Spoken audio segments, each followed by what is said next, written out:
من الشیطان الرجیم بسم اللہ الرحمن الرحیم۔ جمیل طیب آپ سے مخاطب ہوں۔ آج کا میرا عنوان ٹریننگ میٹیریل کی خریداری کے طریقہ کار سے متعلق ہے۔ آپ نے ٹریننگ میٹیریل کو کس طریقے سے خرید کرنا ہے؟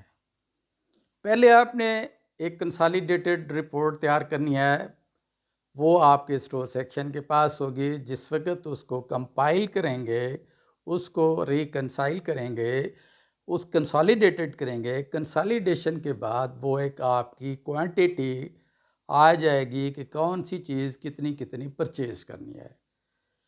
اس کے بعد اگر تو وہ کمپیٹنسی میں ہے آپ کے ایچ او آئی کی، آپ کی پرنسپل کی، تو وہ اس میں آ جائے گی۔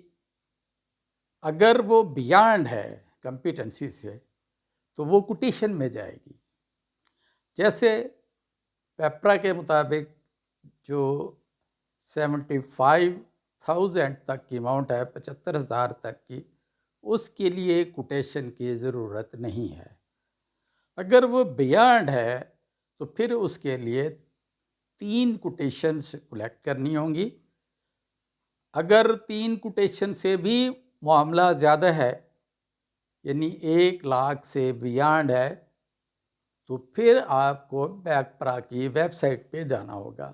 اس کے لیے بھی اخبار میں دینے کی ضرورت نہیں ہے پیپرا کے مطابق۔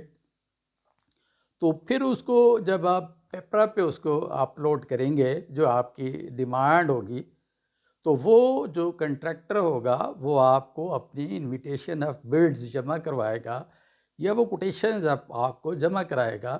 اس کے بعد جو آپ کی ٹرمز اینڈ کنڈیشنز ہوں گی، ان کے مطابق آپ نے اس را مٹیریل کو پرچیز کرنا ہوگا۔ اس کے بعد جس وقت وہ چیز آپ کے پاس آ جاتی ہے، کوٹیشن آ جاتی ہے، کوٹیشن میں آپ دیکھتے ہیں کون لویسٹ ہے، یا کون آپ کے بڈنگ ڈاکومنٹس کے مطابق فلفل کر رہا ہے۔ کیونکہ بعض اوقات بڈنگ ڈاکومنٹس میں جو آپ کا ایویلیویشن کرائٹیریا ہے، کیونکہ ایویلیویشن کرائٹیریا کے مطابق یہ نہیں ہے کہ صرف ایک چیز لویسٹ ہے تو آپ اس کو پرچیز کر لیں گے، ایسا نہیں ہے۔ اس کے لیے آپ نے ایک کرائٹیریا ترتیب دینا ہے۔ اس کرائٹیریا کے مطابق آپ اس بڈ کو ایویلیویٹ کریں گے۔ بعض اوقات ہوتا یہ ہے کہ جی ایس ٹی ہے تو اس کے مارکس آ گئے، این ٹی این رجسٹرڈ ہے تو اس کے مارکس آ گئے۔ اگر اس کے بعد دیکھنا ہے آپ نے کہ اس کے پاس اتنی رقم بھی ہے جتنی آپ نے چیز پرچیز کرنی ہے، تو اس کے بھی آپ مارکس رکھ لیں گے۔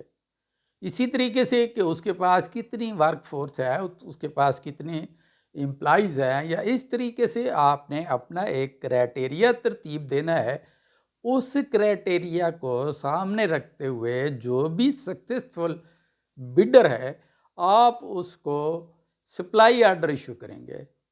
سپلائی آرڈر جس وقت آپ کا ایشو ہو جائے گا، سپلائی آرڈر کو ایشو کرنے سے پہلے آپ نے ایویلیویشن رپورٹ کو پیپرا کی ویب سائٹ پر بھی اپلوڈ کرنا ہے۔ اس کے اپلوڈ کرنے کے 10 دن کے بعد آپ نے سپلائر کو سپلائی آرڈر دینا ہے۔ اس میں مینشن ہوگا کہ اتنے دن کے اندر وہ آپ کو ٹریننگ میٹیریل وہ آپ کو پرووائڈ کرے۔ جس وقت وہ آپ کو پرووائڈ کرے گا تو آپ اس کو انسپیکشن کی کمیٹی جو آپ کی آلریڈی انوینٹری مینجمنٹ کے حوالے سے ہے، وہ اس کی انسپیکشن کرے گی۔ انسپیکشن کرنے کے بعد وہ اپنی رپورٹ سبمٹ کرے گی۔ تو اسی طریقے سے یہ جس وقت انسپیکشن ہو جاتی ہے تو اس کو پراپرلی اس کا اندراج مین سٹاک رجسٹر پر ہوگا۔ تو اسی طریقے سے پھر آگے یہ سلسلہ چلے گا۔ اس کے ساتھ ہی میں آپ سے اجازت چاہوں گا۔ اپنا خیال رکھیے گا۔ اللہ حافظ۔ السلام علیکم ورحمۃ اللہ وبرکاتہ۔